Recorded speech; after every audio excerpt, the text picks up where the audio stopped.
ইসলাম বলছে হচ্ছে যখন আপনি কোনো ভালো কাজে নিয়ত করবেন, নিয়ত করার সাথে সাথেই আপনার সৃষ্টিকর্তা আল্লাহ তাআলা আপনাকে রিওয়ার্ডস দেওয়া শুরু করবে। ধরেন হচ্ছে আমাদের ওইদিকে একটা দরজা আছে, একটা জানালা আছে। আপনি নিয়ত করলেন হচ্ছে আমি এই দরজাটা রাখছি এবং এই জানালাটা রাখছি দিনে যেন আমি 5 বার আজান শুনতে পারি। তাহলে এটা তো এমনি আপনাকে রাখতে হইতো না আপনার এই যে বাতাস, আলো বাতাস আসার জন্য। কিন্তু আপনি নিয়ত করছেন না আমি এই দরজা এবং জানালা রাখছি যেন 5 বার দিনে আমি মসজিদ থেকে মধুর আজানের ধ্বনি শুনতে পাই।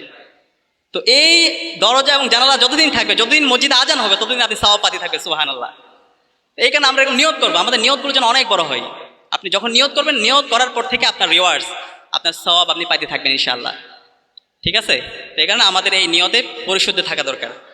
প্রিয় শিক্ষার্থী ভাই এবং বোনেরা, পৃথিবীতে কয়েকজন মানুষ আছে যারা পুরো পৃথিবীকে নতুনভাবে আলোড়িত করেছিল। এর মধ্যে একজন হচ্ছে তুরস্কের নাজিমুদ্দিন এরবাকান। আপনারা কি ওনার নাম শুনেছেন?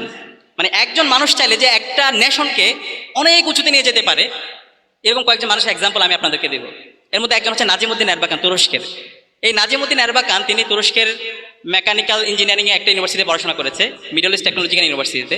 এবং ওখানে পড়াশোনা করার পরে তিনি তার সায়েন্স টেকনোলজিতে তিনি এত বেশি এক্সপার্ট হয়েছিল, পরবর্তীতে তিনি এমন কিছু আবিষ্কার নিয়ে এসেছিল, এমন কিছু ইঞ্জিনের আবিষ্কার করেছিল 1950-55 সালের দিকে, যার মাধ্যমে পুরো পৃথিবী আলোড়িত হয়েছিল। পুরো পৃথিবী তুরস্কের এই ইনোভেশন দেখে তারা অবাক হয়ে গিয়েছিল। এবং তুরস্কের রাষ্ট্রে এই নাজিমুদ্দিন এরবাকানের উপর ভিত্তি করে পরবর্তীতে আজকের যে তুরস্ক, আজকের যে এরদোয়ানকে দেখতে পান, আজকে যে তুরস্কের যে সায়েন্স টেকনোলজিতে ডেভেলপ করা, আজকে যে তুরস্কের ইকোনমিতে ডেভেলপ করা এবং তুরস্কে মুসলিম বিশ্বগুলোতে নেতৃত্ব দেওয়া, এই সব কিছু নাজিমুদ্দিন এরবাকানের হাত ধরে তৈরি হয়েছে। তো এই কারণে আমাদের এই বাংলাদেশটাকে যদি আমরা উচ্চ আসনে নিয়ে যেতে চাই, তাহলে আমাদের এরকম নাজিমুদ্দিন এরবাকানদের মতো আমাদের এরকম বিজ্ঞানীদের দরকার। বিংশ শতাব্দীতে একজন মানুষ পুরো দুনিয়া আলোচিত করেছিল। এর মধ্যে ওনার নাম হচ্ছে একজন ইমাম হাসানুল বান্না। ইমাম হাসানুল বান্না মাত্র 22 বছর বয়সে ইখওয়ানুল মুসলিমিন নামে একটা প্ল্যাটফর্ম করেছিল। এবং এই প্ল্যাটফর্মের মাধ্যমে পুরো পৃথিবী, পুরো মুসলিম বিশ্ব, মিডল ইস্ট, আফ্রিকা অনেক বেশি আলোড়িত হয়েছিল। তো সে কারণে এই ইমাম হাসানুল বান্না, সাইয়েদ কুতুব, নাজিমুদ্দিন এরবাকান, বদিউজ্জামান সাইয়েদ নুরসি, এই ধরনের সাহিত্যিক, বুদ্ধিজীবী, বিজ্ঞানী, আমরা যারা এখানে কৃতি শিক্ষার্থী আছি, আমাদের মধ্যে থেকে হইতে হবে। আমরা যদি এরকম হইতে পারি, তাহলে আমাদের যে আকাঙ্ক্ষা, আমাদের যে স্বপ্নের বাংলাদেশ, সেই স্বপ্নের বাংলাদেশ বিনির্মাণ করা সম্ভব। আমি আপনাদেরকে কয়েকটা অনুরোধ করবো, আমরা যারা কৃতি শিক্ষার্থীরা আছি, আমরা যদি সফল হতে চাই, আমাদের কয়েকটি বিষয় সবসময় মাথায় রাখতে হবে। আমাদের মন থেকে বিশ্বাস করতে হবে যে আমরা পারবো। Be positive. মন থেকে বিশ্বাস করতে হবে যে আমি পারবো।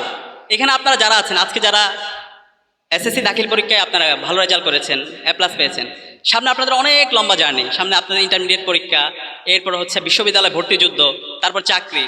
কিন্তু বিশ্বাস করতে হবে যে এখানে আপনারা যারা আছেন, এখানকার আপনারাই আগামীতে ঢাকা বিশ্ববিদ্যালয়, বুয়েট, মেডিকেল সহ বাংলাদেশের বড় বড় যে প্রতিষ্ঠানগুলো আছে, সেই প্রতিষ্ঠানগুলোতে ভালো একটা সাবজেক্ট আপনি ভর্তি হবেন। এখানে মন থেকে বলছে কে কে, একটু হাত তুলুন তো দেখি, যে বুয়েটে এই যে ভয় পাচ্ছে। আপনারা যদি এখন থেকে ভয় পান, আপনারা এই গোল্ডেন A+ পেয়েছেন, A+ পেয়েছেন, আপনারা যদি ভয় পান তাহলে কেমন হবে? এটা 2 হাত একসাথে তোলেন। মন থেকে যদি বলে আপনাদের প্রত্যেকের পক্ষে বাংলাদেশের বড় বড় প্রতিষ্ঠানগুলোতে পাওয়া সম্ভব ইনশাআল্লাহ। আল্লাহ তাআলা এই হাতগুলোকে কবুল করে নিক, আল্লাহুম্মা আমিন।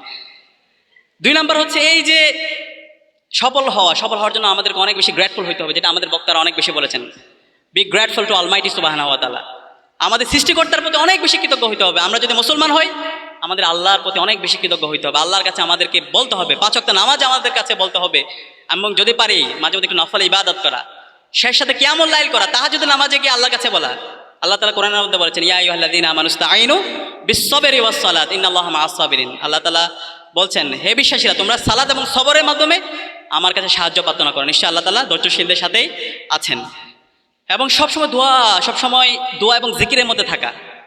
আল্লাহর কাছে চাইলে আল্লাহ তাআলা এত বেশি দিবেন, আপনি চিন্তাও করতে পারবেন না। এর পাশাপাশি আমাদের গ্রেটফুল হইতে হবে আমাদের পিতামাতার প্রতি। আমাদের আব্বা আম্মার মন থেকে দোয়া আসে এমন কাজ করতে হবে। আমাদের আব্বা আম্মা উফ বলে, এই ধরনের কোনো কাজ করা যাবে না। আমরা অনেক ক্ষেত্রে ভুলে যাই আমাদের আব্বা আম্মার স্যাক্রিফাইসের কথা। দেখেন, আমাদের আব্বা আম্মা এত আমাদের পেছনে সময় দেয়, কখনো আমাদের কোনো ধরনের চাওয়া পাওয়া তারা অতৃপ্তি রাখে না।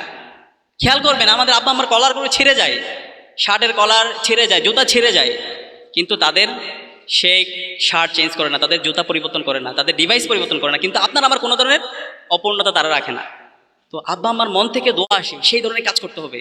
আব্বা আম্মা যদি মন থেকে দোয়া করে, তাহলে এই পৃথিবীতে এমন কেউ নাই আপনাকে দমায় রাখতে পারবে। আমরা কি পারবো ইনশাআল্লাহ? আমাদের আব্বা আমার মন থেকে দোয়া আসে এমন কাজ করার ইনশাআল্লাহ। এবং এর পাশাপাশি আমাদের যারা পাড়া প্রতিবেশী আছে, আমাদের যারা আত্মীয় স্বজন আছে, তাদের মন থেকে দোয়া আসে এমন কাজ করতে হবে, তাদের প্রতি অনেক কৃতজ্ঞ হইতে হবে। আমাদের বন্ধু বান্ধব যদি কেউ একটু অসুস্থ হয়, তাদের একটু খোঁজখবর নিতে হবে। এই ধরনের ছোট ছোট কাজ, সেটা আপনাকে অনেক উঁচুতে নিয়ে যাবে, আল্লাহ তাআলা অনেক মর্যাদা আসীন করবে। এর পাশাপাশি আমাদের কি হতে হবে? Consistent, B consistent. আমরা অনেক ক্ষেত্রে যে এখন এ প্লাস, গোল্ডেন এ প্লাস পেয়ে মনে করি যে আমরা অনেক কিছু করে ফেলছি, কিন্তু ভাই এইটা আপনার লাইফের নতুন একটা জার্নি শুরু হচ্ছে। আলহামদুলিল্লাহ, একটা সফল হয়েছেন, আরও অনেকগুলো স্টেজ আছে। সেই স্টেজগুলোকে সফল হওয়ার জন্য আপনাদের জীবনের এই কনসিস্টেন্সি থাকতে হবে, পড়াশোনার একটা রুটিন থাকতে হবে। এবং সেই জায়গায় আমি আপনাদেরকে অনুরোধ করবো, এটা আমি সব জায়গায় বলি, ইসলামী ছাত্র শিবির অসাধারণ একটা আমরা রিপোর্ট সিস্টেম ডেভেলপ করেছি। ইসলামী ছাত্র শিবিরের রিপোর্টটা দেখছেন কে? একটু হাত তুলুন তো এখানে। আমাদের আপুদের জন্য আছে এবং ভাইদের জন্য তো নিশ্চয়ই আছে।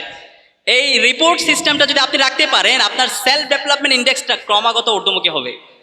আমাদের এই রিপোর্টটা 24 ঘন্টার হিসাব আপনি ওখানে রাখতে পারবেন। আপনার রেগুলার কোরআন পড়তে হবে, আপনারা যারা মুসলমান আছে হাদিস পড়তে হবে, যদি অন্য ধর্মাবলম্বী হন আপনার ধর্মের যেই রীতিনীতি আছে সেটা আপনাকে পড়তে হবে।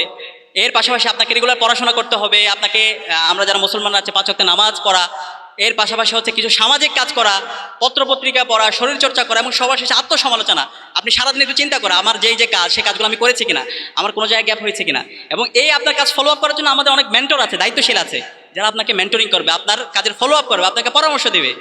তো এই রিপোর্টটা আমি আপনাদেরকে সবাইকে রাখার অনুরোধ করবো। আপনার এই লাইফের কনসিস্টেন্সি, আপনার যে সফলতা, সেদিকে যদি আপনি যাইতে চান, অবশ্যই আমাদের এই রিপোর্টটা আপনারা রাখবেন। এবং এই রিপোর্টে আরেকটা অংশ হচ্ছে আপনাকে সাহিত্য অধ্যয়ন করতে হবে। এই সাহিত্য অধ্যয়নের মাধ্যমে কি হবে? আপনার নলেজের এক্সপ্লোরেশন হবে, আপনার কম্প্রিহেন্সিভ নলেজ তৈরি হবে। অনেক ক্ষেত্রে যেটা হয়, আমরা আমাদের যে বুকিশ নলেজগুলো আছে, পুঁথিগত জীবে বিদ্যা, সেটা কিন্তু আমাদের নলেজের জন্য সাফিসিয়েন্ট না।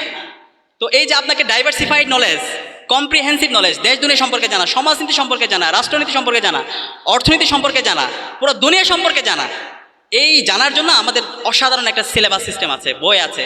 তো সেগুলো যদি আপনি অধ্যয়ন করেন, তাহলে আপনি দেখবেন আপনার একটা ডাইভার্সিফাইড, আপনার একটা হোলিস্টিক নলেজ আপনার মধ্যে তৈরি হবে। তো আমি আপনাদেরকে আপনার কনসিস্টেন্সি, আপনার সফলতার জন্য আমাদের যে অসাধারণ রিপোর্ট, এবং এই রিপোর্টটা আপনাদেরকে সংগ্রহ করার অনুরোধ করবো, এবং আমাদের মেন্টর যারা আছে, দায়িত্বশীল যারা আছে, তাদের সাথে আপনাদেরকে কানেক্ট হওয়ার চেষ্টা অনুরোধ করব। চতুর্থত যে বিষয়টা বলবো, বি হাম্বল। সফলতার জন্য সবচেয়ে গুরুত্বপূর্ণ যেটা, বিনয়ী হইতে হবে। অনেক ক্ষেত্রে যেটা হয়, আমরা যারা একটি সম্ভ্রান্ত পরিবার থেকে আসছি, আমরা যারা ঢাকায় পড়াশোনা করতেছি, ভালো কলেজে চান্স পাবো, সামনে ভালো রেজাল্ট করেছি, অহংকার চলে আসে। বিশ্বাস করেন, এই অহংকার আপনার পতনের কারণ হবে। অহংকারী হওয়া যাবে না। আপনি যত উপরে যাবেন তত আপনি বিনয়ী হবেন। এই বিনয়টা আপনাকে অনেক উঁচুতে নিয়ে যাবে। আমরা পৃথিবীতে যত সফল মানুষদেরকে দেখতে পাই, যত এক্সপার্ট লোকদেরকে পাই, তারা অনেক বেশি বিনয়ী। সে কারণে বিনয়ী হইতে হবে, কোনোভাবে অহংকার, উদ্যমী আচরণ করা যাবে না। সর্বশেষ যে বিষয়টা বলবো, B optimistic, never be pessimistic. অনেক বেশি আশাবাদী হইতে হবে, হতাশাবাদী হলে চলবে না।